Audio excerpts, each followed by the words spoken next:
ఎందుకులే నీకు ఈ ఏస్ బతుకు చి ఎందుకులే నువ్వు బతుకుతావు చి వావ్ మీ చిరునవ్వు మీ నడక wow nice. Hello guys, welcome to our YouTube channel cinema critic. ఈ వీడియోలో మనం కంకాజురా వెబ్ సిరీస్ రివ్యూ చూద్దాం. ఇది ఒక సైకలాజికల్ థ్రిల్లర్ సిరీస్ అండ్ ఈ సిరీస్ని అవార్డ్ విన్నింగ్ ఇజ్రాయెల్ సిరీస్ అయిన మ్యాక్పై అనే వెబ్ సిరీస్కి రీమేక్గా తీశారు. అండ్ ఇందులో లీడ్ రోల్స్లో యాక్ట్ చేసింది మోహిత్ రైనా, త్రినేత్ర అండ్ రోషన్ మాథ్యూ గారు.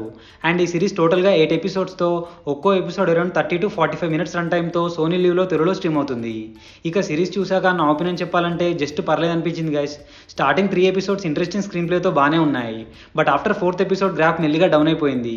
ఇంకా డీటెయిల్గా ప్లస్ అండ్ మైనస్ పాయింట్స్లో డిస్కస్ చేద్దాం. బేసిక్ ప్లాట్ ఏంటంటే 14 years జైల్లో ఉండి వచ్చిన తమ్ముడి వల్ల అన్నయ్యకి ఎలాంటి ప్రాబ్లమ్స్ ఎదురయ్యాయి అనేది సిరీస్ యొక్క basic story line. Coming to plus points, starting 3 episodes బాగున్నాయి.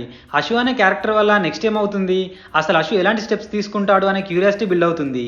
అండ్ సెకండ్ ఎపిసోడ్లో వచ్చే దేశ్ముఖ్ అనే క్యారెక్టర్ని కూడా చాలా బాగా రాసుకున్నారు, బట్ లిమిటెడ్ టైమే ఉంటుంది. అండ్ లాస్ట్ ఎపిసోడ్స్లో వచ్చే ట్విస్ట్ కూడా పర్లేదు అనిపించాయి. అండ్ సిచ్యువేషన్కి తగ్గట్టుగా లొకేషన్స్ కూడా బాగున్నాయి. అండ్ ఫైనలీ సినిమాటోగ్రఫీ కూడా డీసెంట్గా ఉంది. మైనస్ పాయింట్స్, 3 episodes కంప్లీట్ అయ్యాక సిరీస్ గ్రాఫ్ మెల్లిగా డౌన్ అయిపోతుంది. ఎక్కడ పెద్దగా ఎంగేజ్ చేసే సీన్స్ ఉండవు, ఏదో అలా వెళ్తూ ఉంటుంది అంతే.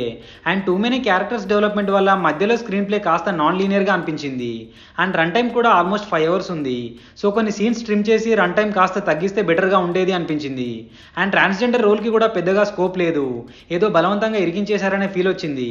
అండ్ బ్రదర్స్ మధ్యలో వచ్చే ఎమోషన్స్ కూడా ఇంకాస్త బెటర్గా ఉంటే బాగుండేది అనిపించింది. అండ్ ఫైనలీ బీజిఎం కూడా not up to the mark. Coming to performances, Roshan Matthew గారి పర్ఫార్మెన్స్ ఎక్సలెంట్గా ఉంది. అండ్ రెస్ట్ ఆఫ్ ఆల్ కూడా బాగానే పర్ఫామ్ చేశారు. సో ఫైనల్గా చెప్పాలంటే సిరీస్ అయితే జస్ట్ పర్లేదు అనిపించింది గైస్. సో ఎక్స్పెక్టేషన్స్ ఏం లేకుండా చూస్తే ఒకసారి ట్రై చేయొచ్చు. అండ్ ఫస్ట్ అండ్ సెకండ్ ఎపిసోడ్లో అడల్ట్ కంటెంట్ అండ్ 4th episodeలో ఒక లిప్ లాక్ ఉంది. సో 1 to 4 episodes తప్ప రెస్ట్ ఆఫ్ ఎపిసోడ్స్ మొత్తం ఫ్యామిలీతో చూడొచ్చు. సో ఇది guys Kankhajura web series review. మీకు కనుక మా రివ్యూ నచ్చినట్టయితే please subscribe to our cinema critic channel. Next movie రివ్యూతో మళ్ళీ కలుద్దాం. Bye bye, take care.